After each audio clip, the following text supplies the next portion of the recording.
Morning friend. अभी मैं आप लोगों के साथ डिस्कस करूंगा engine belt broken reason. Engine का बेल्ट टूट जाता है, उसका रीजन क्या है। आप लोग देखे होंगे, आप रोड कंस्ट्रक्शन में काम कर रहे हैं, गाड़ी चल रहा है, कोई भी व्हीकल हो, excavator, roller, motor grader, dozer, soil compactor, mines में काम कर रहे हैं, ट्रक, एलएचडी, एलपीडीटी, मतलब ट्रक हो गया, लोडर हो गया, कुछ भी हो गया, ड्रिल मशीन हो गया, जो भी है, इसका इंजन का क्या हुआ, बेल्ट टूट गया, रिपोर्ट आया बेल्ट टूट गया। तो ये बेल्ट टूट गया, अपन जाके क्या करते हैं, बेल्ट चेंज कर देते हैं, आँख बंद करके बेल्ट चेंज कर देते हैं। लेकिन हमको रूट कॉज ढूंढना है, ये हमको पीएफआर बनाना है, पार्ट्स फेलियर रिपोर्ट। ये पार्ट्स क्यों फेल हुआ, ये इंजन का बेल्ट क्यों टूट गया, और ये पार्ट्स फेलियर ये भी बनाना है कि ये जो इंजन का बेल्ट टूटा है, इसका इफेक्ट कहाँ कहाँ पड़ सकता है, इंजन में कहाँ कहाँ इफेक्ट पड़ेगा। तो सारी डिटेल से मैं इस वीडियो में आपके साथ डिस्कस करूँगा, ठीक है। तो ये इंजन बेल्ट जो टूटा, इंजन बेल्ट जो ब्रोकन हुआ, इसका पीछे रीजन क्या है, वो रीजन पहले मैं डिस्कस कर लेता हूँ। इसके पीछे 6 ही रीजन रहता है। ये 6 रीजन मैं आपको खुले आम पूरा डिटेल्स के साथ डिस्कस करूँगा। तो इंजन बेल्ट टूटने का रीजन पहला है वायर एंड टेयर। बेल्ट में वायर एंड टेयर आया है, वो आपको रूट कॉज में देखना है। वायर एंड टेयर होता है क्या है, क्योंकि हर किस तो इस फील्ड में, जो मैकेनिकल फील्ड में काम करता है, हर कोई डिप्लोमा इंजीनियर नहीं होता, हर कोई आईटीआई इंजीनियर नहीं होता, हर कोई पॉलिटेक्निकल इंजीनियर नहीं होता, हर कोई बीटेक इंजीनियर नहीं होता। यहाँ पे जो पढ़ा लिखा नहीं है वो भी मैकेनिक का काम करता है। तो नॉलेज तो सबको होना चाहिए ना। तो दोस्त, आपके पास एक रिक्वेस्ट रहेगा, ये जो वीडियो आप देख रहे हैं ना, सिर्फ अपना ये नॉलेज को अपने सीमित में नहीं रखिएगा। आपका दोस्त को, जो भी इस फील्ड में काम कर रहा है, उसको दोस्त के साथ शेयर कीजिएगा, तो वो कम से कम उसका भी काम पे आएगा। तो पहला पॉइंट था इसका wear and tear, belt broken reason. पहला पॉइंट है वायर एंड टियर, मतलब over time the belt can deteriorate. बहुत टाइम हो गया है तो बेल्ट क्या होगा, उसका डिटेरियोरेट होगा तो ड्यू टू हीट। डिटेरियोरेट होने का कारण क्या है, ड्यू टू हीट होगा, फ्रिक्शन होगा एंड यूसेज होगा, ठीक है।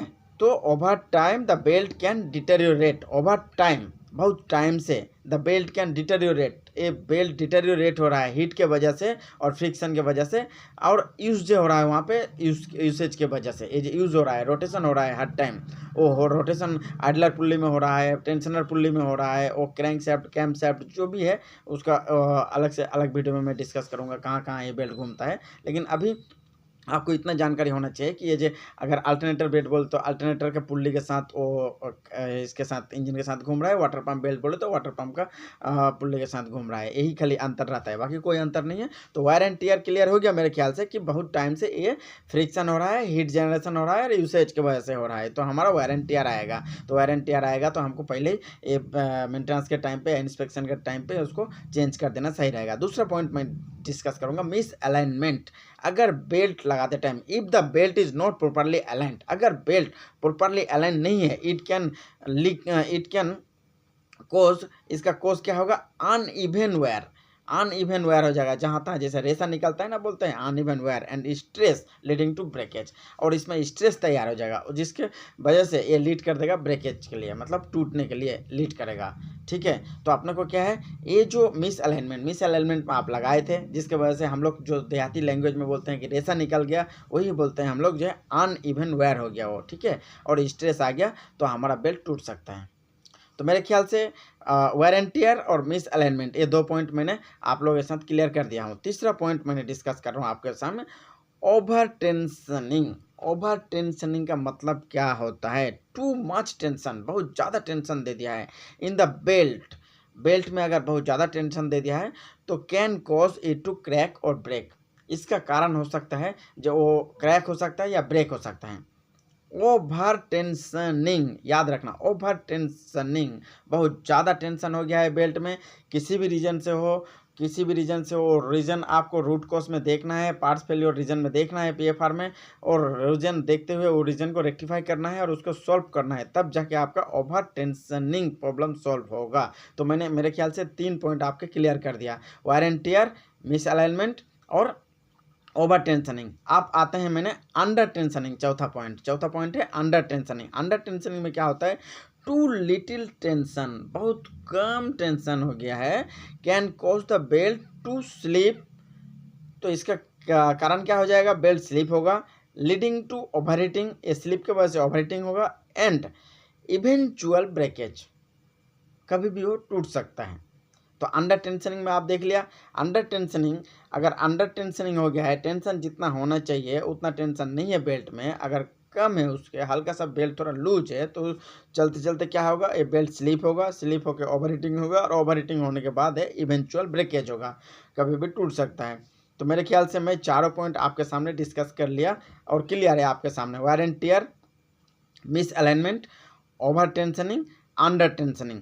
पांचवा जो मैं अभी डिस्कस करने जा रहा हूँ पॉइंट, वो है poor quality. Using A low quality belt can cause the risk of breakage. अगर लो क्वालिटी का मैं बेल्ट यूज़ कर रहा हूँ तो ये ब्रेकेज हो सकता है, लीडिंग करेगा इसके लिए ब्रेकेज, ठीक है, क्योंकि इसका इंक्रीज हो जाएगा चांस इसका टूटने का, ठीक है। मार्केट में हम लोग ब्रांडेड बोलते हैं ना, ब्रांडेड बेल्ट यूज़ करो। अगर वल्वो का मशीन है तो वल्वो का ब्रांड, मतलब वल्वो कंपनी जो रेकमेंड करके रखा है बेल्ट, इस बेल्ट को यूज़ कीजिए। अगर गैनवेल का मशीन है, कैटरपिलर का मशीन है तो कैटरपिलर का मशीन रेकमेंड करके रखा है कि उस कंपनी का बेल्ट हम इतना टेंशन में लेते हैं तो उसको हम लगाएंगे। नॉर्मेट का मशीन है तो नॉर्मेट वाला ने ये मेंशन करके रखा है कि मैंने इस रिकमेंडेड का बेल्ट लगाएंगे। कामिंस का इंजन है तो कामिंस वाला ने रेकमेंड करके रखा है कि मैं इस बेल्ट को लगाएंगे। और क्या बोलते हैं, किर्लोस्कर का इंजन है तो किर्लोस्कर वाला ने वो सेट करके रखा है जब मैं ये लगाएंगे। तो वल्वो, कामिंस, किर्लोस्कर सबका अलग अलग टर्म्स एंड कंडीशन है और अपना अपना हिसाब से वो अपना रिकमेंडेड बेल्ट यूज़ करता है। तो मेरे ख्याल से ये पाँचों पॉइंट मैं आपके सामने क्लियर कर दिया हूँ। वायर एंड टियर हो गया, मिस अलाइनमेंट हो गया, ओवर टेंशनिंग हो गया, अंडर टेंशनिंग हो गया, पुअर क्वालिटी हो गया। लास्ट जो छठा पॉइंट मैं यूज़ करेंगे वो इंजन इशू। अगर आपका इंजन में ही इशू है तो क्या हो सकता है यहाँ पे, प्रॉब्लम्स लाइक इंजन ओवरहीटिंग। आपका इंजन बार बार ओवरहीटिंग हो रहा है, ऑयल लीक्स हो रहा है, ऑयल लीक्स, और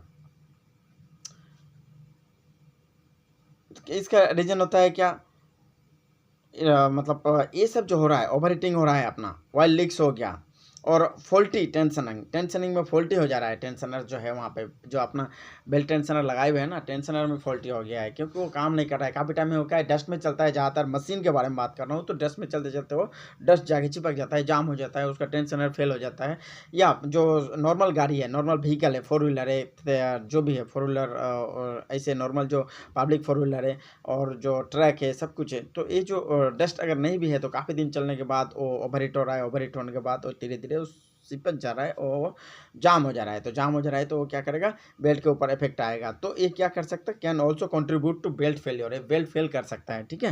ये छठा पॉइंट जो है अपना इंजन की तरफ से अगर इशू रहेगा, बेल्ट टेंशनर काम नहीं कर रहा है, ओवरहीट हो रहा है, ये सब ऑयल लीक्स हो रहा है, तो हम लोग क्या करते हैं मेंटेनेंस का टाइम पे, जब इंजन के पास में ना डीजल फिल्टर रहता है ना, तो डीजल फिल्टर रहता है या कूलेंट वहीं पे भी रहता है। मेंटेनेंस करते टाइम में हल्का सा भी अगर ध्यान नहीं दिया, या इंजन ऑयल फिल्टर भी वहीं पे रहता है, तो ये सब ऑयल पानी अगर आपका बेल्ट में चला जाता है ना, तो बेल्ट का ऐसे ही वो मतलब लाइफ उसको ख़त्म कर देता है, और टूटने का चांस 100% बढ़ा देता है। तो उस टाइम मेंटेनेंस के टाइम में ध्यान रखिएगा कि बेल्ट में ऐसा कोई लिक्विड न पड़ जाए, वो इंजन ऑयल हो, वो कूलेंट हो, वो आपका डीजल हो, कुछ भी हो। तो ठीक है, मेरे ख्याल से ये 6 पॉइंट मैं आपके सामने क्लियर कर दिया हूँ। तो 6 पॉइंट फिर से बोल देता हूँ। वायर एंड टियर, बेल्ट टूटने का रीजन, पहला पॉइंट वायर एंड टियर, दूसरा पॉइंट है ओवर टेंशनिंग, तीसरा पॉइंट है मिसअलाइनमेंट, चौथा पॉइंट है अंडर टेंशनिंग, पांचवा पॉइंट है पुअर क्वालिटी, छठा पॉइंट है इंजन इशू। अब ये इंजन बेल्ट टूट गया, when engine belt breaks can cause, अब क्या क्या हो सकता है इस टाइम। अगर बेल्ट टूट गया तो हमारा कम से कम देखना, जो इंजन डैमेज हो सकता है, बेल्ट टूट गया है, ओवरहीट आ जाएगा, कूलेंट फेंक देगा। अगर कूलेंट का सेंसर नहीं है, मान के चलो खुदा ना खास्ता कूलेंट का सेंसर काम नहीं कर रहा है, चलो तो क्या होगा, चलते रहेगा, कूलेंट गिर जाएगा, ओवरहीट होने के बाद इंजन सीज हो जाएगा। दूसरा क्या हो सकता है अपना एक्सेसरीज डैमेज। एक्सेसरीज में क्या है, अल्टरनेटर है, वाटर पंप है। अगर अल्टरनेटर बेल्ट का काम कर रहा है, अल्टरनेटर बेल्ट टूट गया है, वो चलते रहे तो क्या होगा, अल्टरनेटर फेल हो सकता है। वाटर पंप के साथ अगर वाटर पंप बेल्ट है, वाटर पंप काम ही नहीं कर रहा है, तो मतलब घूम ही नहीं रहा है बेल्ट टूटने के बाद, तो क्या होगा, अपने को दिक्कत हो ही सकता है, जो वाटर पंप फेल हो सकता है। तो ये सब चीज़ हमको पहले से ही ध्यान दे के रखना है, जो हमारा क्या क्या बेल्ट टूटने के बाद कॉज होता है, ठीक है। तो अपने को ये सब बचाने के लिए अपने क्या करेंगे, जो मेंटेनेंस टीम है, जो मैकेनिक है, जो ऑपरेटर है, जो हेल्पर है, जो और इंजीनियर है, जो मैकेनिकल मैनेजर है, जो मैकेनिकल जनरल मैनेजर है, और जो मैकेनिकल के सबसे नीचे पद में है, सबके लिए एक ही बात है कि regular maintenance, inspection and replacing the belt at recommended interval, जो उसका बेल्ट का इंटरवल दिया हुआ रहता है। जे हमको 6 महीने में बेल्ट चेंज करना है, या तो 2000 घंटा चलने के बाद मेरे को ये बेल्ट चेंज करना है, तो 2000 घंटा चलने के बाद मेरे को बेल्ट चेंज करना ही है। चाहे 6 महीना अगर हो गया है, 2000 नहीं चलता है, बहुत से रोड रोलर देखते हैं ना, single drum roller, double drum roller, vibrator roller, ये सब रोलर तो चलता नहीं है ज़्यादा। तो ये सब रोलर कम चलता है, तो क्या करेंगे, इसका इंटरवल 6 महीने के हिसाब से रखेंगे कि हाँ चलो 6 महीना, अगर रिकमेंडेड उस हिसाब से कि 6 महीने बाद कि 4 महीने बाद चेंज करना है, तो अपने को 4 महीने या 6 महीने के बाद चेंज करना ही है। तब मैं इंजन को इस सब साइड से बचा सकते हैं। बेल्ट बचाने के चक्कर में इंजन को डैमेज नहीं कर सकते हैं।